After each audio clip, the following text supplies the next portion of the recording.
Howdy, folks. This is Big Sam.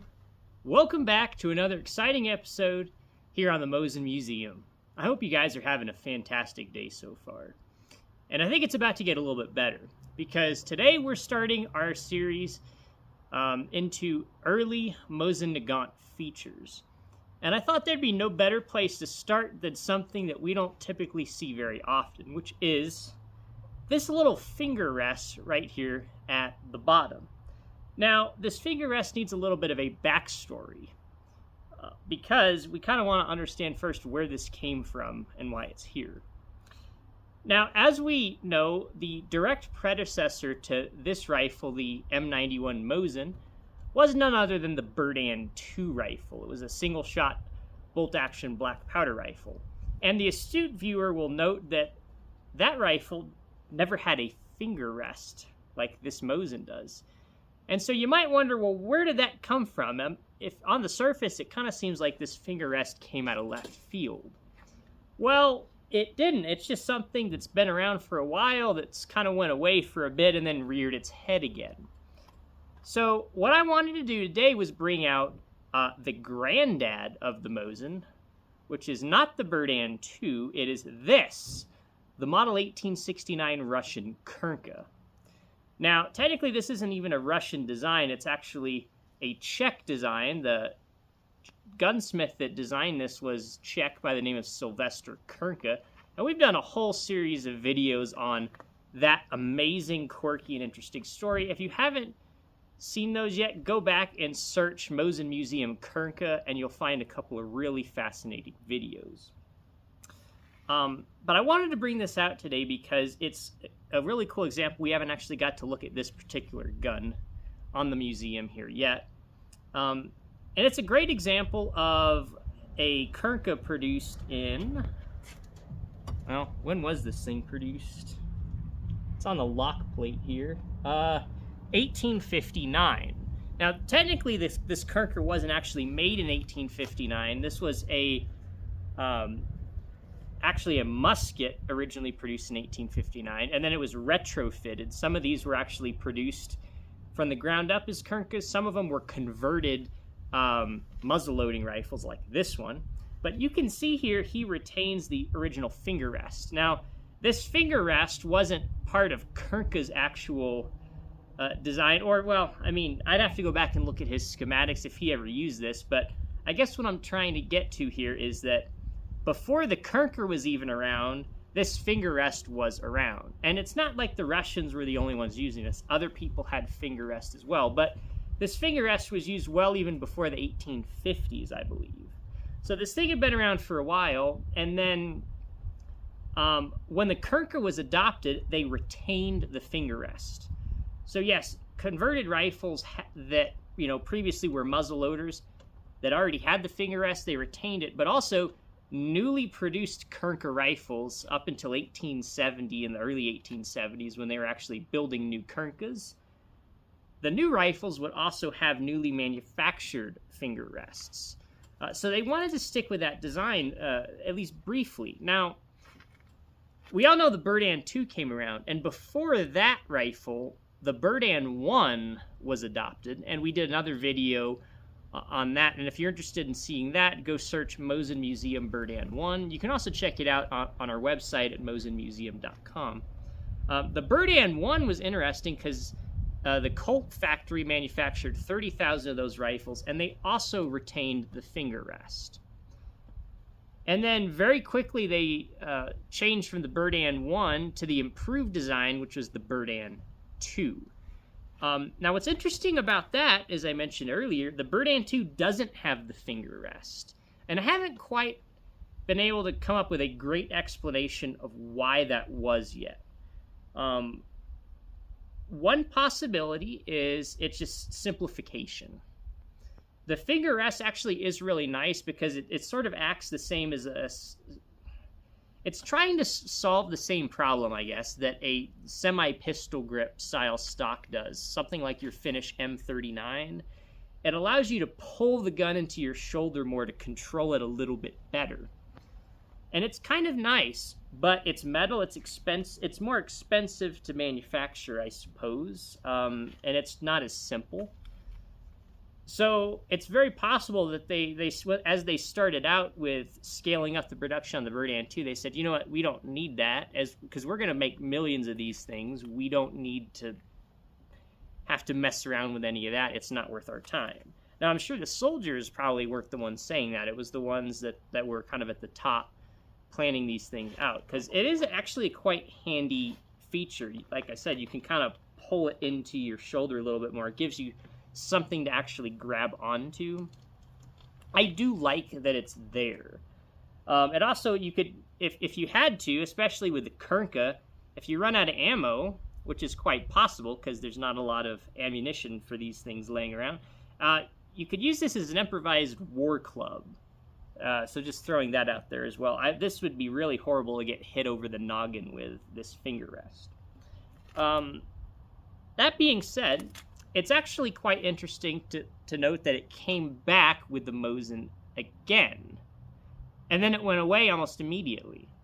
And I have a feeling it was probably for the same reason. I think the Mosin, we have a little bit better idea that, yes, it was to do with production costs and production speed and just simplification overall that they removed it. So when the Mosin Nagant, the M91 rifle, like this one, although this one has the later style Knavlover sight, but that's not what we're talking about today. Other than that, this is a perfectly acceptable example.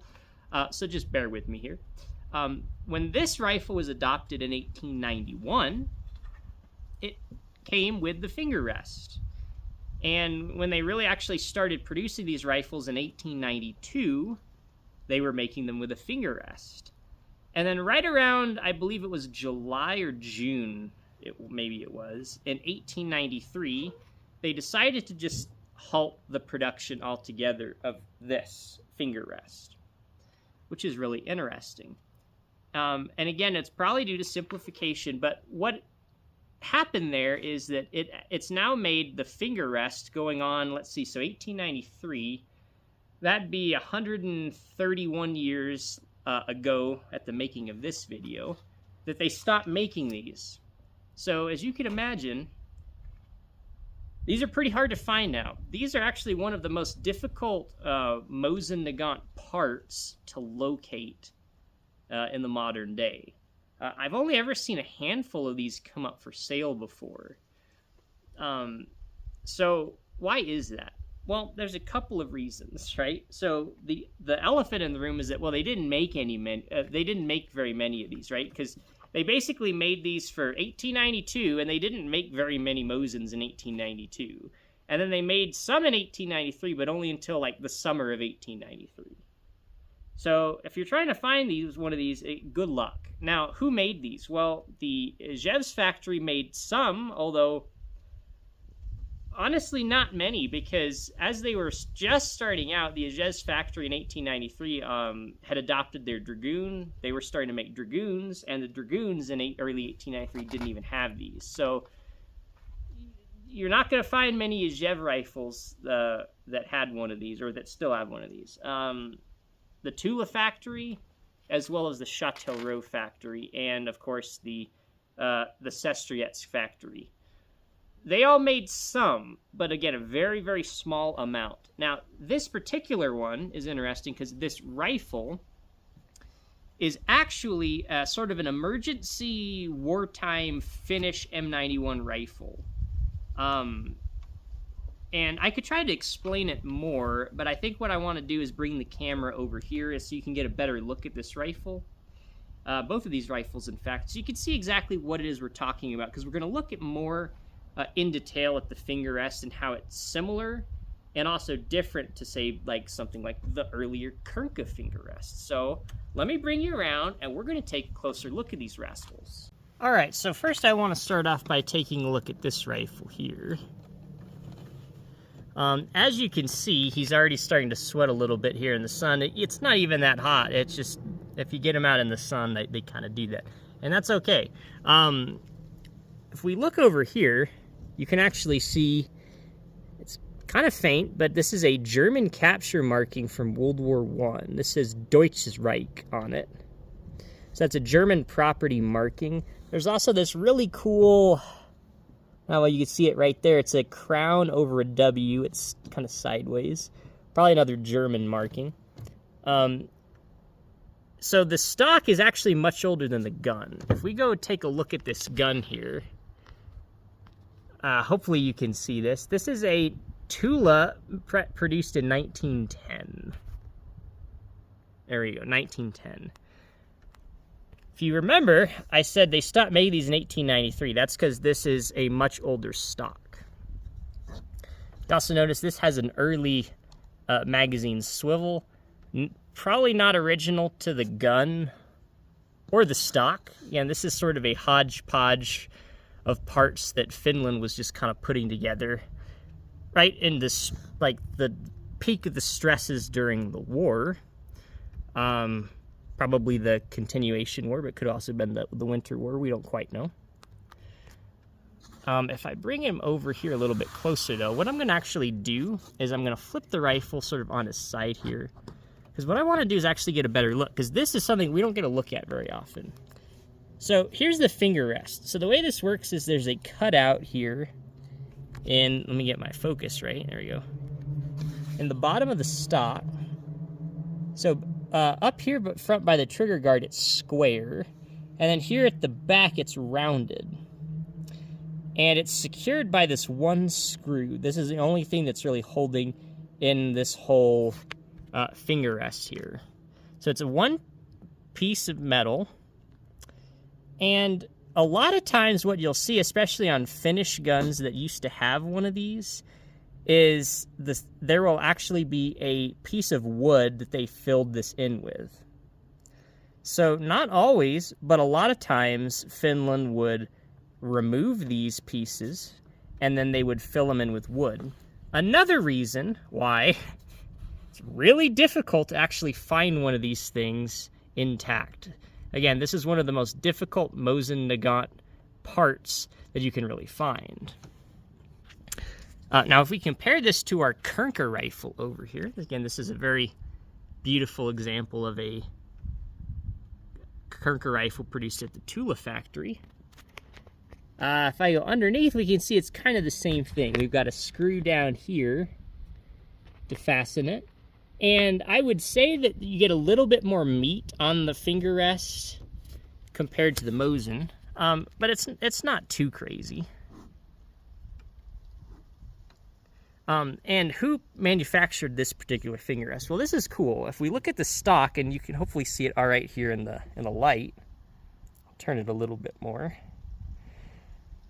I believe most of the original Russian-produced stocks were a birch wood. This, I believe, is actually walnut because this was produced in France. This is a Châtellerault stock produced in, well, what's really handy is we can actually date it from the butt plate. And let me turn the rifle around and I'll show you how I can do that. All right. It's a little bit dark, but I think you could see it right there. This is so cool. This retains the original Châtellerault butt plate. Now, on most Finnish guns, they would cross this number out. One way to tell this is an emergency put-together rifle is they didn't cross it out, right? Another way to tell is that they kept the finger rest. But we can see here the serial number is N, and all the Châtellerault serial number prefixes will start with N. And by the font, we can tell this is absolutely an original Châtellerault serial number, which is always great to see. You don't see that very often. But this is serial number 99202. Now, they didn't start over year after year, so we know that based on this serial number, the stock was made in 1893, and before July of 1893 at least, because it has the finger rest. And originally, this rifle didn't even have the recoil lug. We can see that somebody hastily added a metal recoil lug here. That's pretty important because without that, you start shooting any type of modern ammo through this and you're going to crack the stock in 2 seconds flat. So, again, this is a really interesting piece, and If you were to ask me, Big Sam, what is the most difficult Mosin part or accessory to find, like an original, I actually wouldn't say this. This is not the rarest one, but it's certainly one of the rarest examples. This is pretty close. Again, I've only ever seen a couple of these come up for sale. But I would say there's at least one other accessory that's even more difficult to find than this. And that's what we're going to talk about in our next video. But while we're here, let's take another look at our really wonderful and stunning Krnka rifle here. And I know in our last video, we unboxed this really weird cartridge. And some of y'all guessed correctly, it was in fact for the Krnka. So it's this guy right here. This is actually the cartridge the Krnka shoots. This is 15.24 by 40 rimmed Krnka. And we looked at this in our last video. We can see it's got I believe it's got an 1874 head stamp there. And I think this is probably the, I don't know, I'll say, I don't know how long it's been since this gun has been next to, like, an original round of ammunition, but it's probably been well over 100 years. Probably well before World War I was this thing even close to original ammo. So kind of a cool reunion we got to have today. You got to see it first. We have some reunion with original ammunition on this gun. What's really cool about this is you can see this is a phosphor bronze receiver. And the serial numbers are stamped onto the barrel bands and they match, which is really strange. A mostly matching Krnka. That's something you don't really see every day. But, you know, I've taken some heat because a lot of folks have said before on the channel, they'll say things like, Big Sam, the Krnka has nothing to do with the Mosin. And I would say, first of all, there you go with your absolute statements again. That's usually a bad thing to do because there's going to be some error in it. And, of course, I have to point out the error. Again, I say that this is kind of like the grandparent of the Mosin.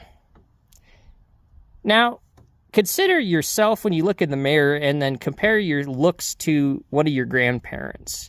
You probably look really different than some or most of your grandparents, right? And in the same way, the Mosin looks pretty different than the Krnka, right? They're very different guns, but without your grandparent or your grandparents, whichever one you're looking at, you wouldn't be here right now.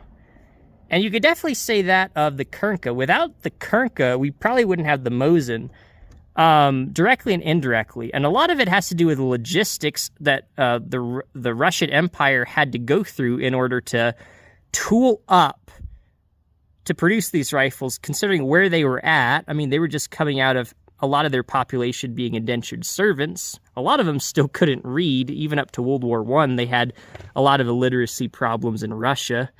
So they really had to do a lot of change in order to create an environment where they could produce a lot of rifles like this. And if they didn't do that then, by 1891, they probably would not have been ready to produce the Mosins. And the Mosin may have looked very different. We don't know, but it's very safe to say that the Krnka plays an important role. And likewise, you might say, well, again, I don't look like my grandparent necessarily, but if you looked at your grandparent really carefully, you could probably find one or two aspects of their personality or their facial structure or something, or their body structure, where you could say, you know what, that's actually really similar to one of my attributes. And just a good example of that is what we're talking about today, the finger rest. We can see it here, and we can see it here earlier. If the Krnka didn't have a finger rest, it's quite possible that Mosin wouldn't have had a finger rest when it started production either. So to say that the Krnka has nothing to do with the Mosin is not true. I understand that these are very different guns, but even so, it plays a very important role in the timeline where we go from this to finally get to this rifle that we're so familiar with.